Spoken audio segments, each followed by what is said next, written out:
Target ছিল 1 কোটি, আর সেটা থেমে গেল অর্ধেকেরও কম জায়গায়, মানে একেবারে 44,000। একটা সভাপতি বাদ দিয়ে দল চলতে পারে না। এখানে পরিস্থিতি যা দাঁড়িয়েছে যে সভাপতি যিনি আছেন তিনি কেন্দ্রে একটা প্রতিমন্ত্রীর দায়িত্ব সামলাচ্ছেন, আর এখানে রাজ্যের সভাপতির কাজ সামলাচ্ছেন, এরকম হতে পারে। বিজেপির উচিত এই ব্যাপারটাকে সত্বর সমাধান করা, তা নাহলে পরিস্থিতি ভালো হবে না। এবং সেই সভাপতি যে কে সেটা আমি অর্থহীন ভাষায় বলে এসেছি যে একমাত্র শুভেন্দু অধিকারী এই পদ দখল করতে পারেন বা এই পদের যোগ্য, আর কেউ নয়। তো এখন বিজেপি আমার কথা শুনলে ভালো, না শুনলে তারা বুঝবে। আপনারা শুনলেন যে একেবারে ফুল টাইম একজন দলের রাজ্য সভাপতি প্রয়োজন। শুভেন্দু অধিকারীর পক্ষে আগেও ব্যাট করেছেন তথাগত রায়, আজও সে একই কথা বললেন। কি কারণে মানুষ মুখ ফিরিয়ে নিচ্ছে বিজেপি সদস্য সংগ্রহ অভিযানে, তারা কেন অংশগ্রহণ করছে না, তার একটা ব্যাখ্যা তিনি দিয়েছেন।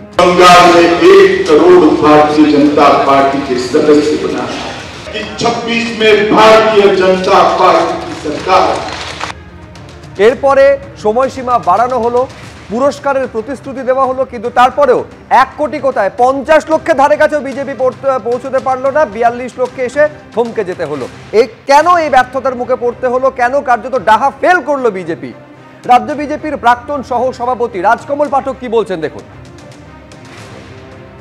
যারা মূল স্তম্ভ বিজেপি, যারা 34, 30, 34, 35 বছর ধরে এই রাজনীতি করছে, তাদের বেশিরভাগকে মাঠে ময়দানে নামানো হয়, তাদের সাইড করে রাখা হয়েছে।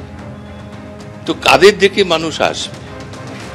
আরেকটা ধাক্কা হলো যে আমাদের নেতারা ওপেন মঞ্চে দাঁড়িয়ে বলেছিল যে 100 দিনের কাজে চুরি হয়েছে, সুতরাং আমরা 100 দিনের কাজ বন্ধ করে দিচ্ছি।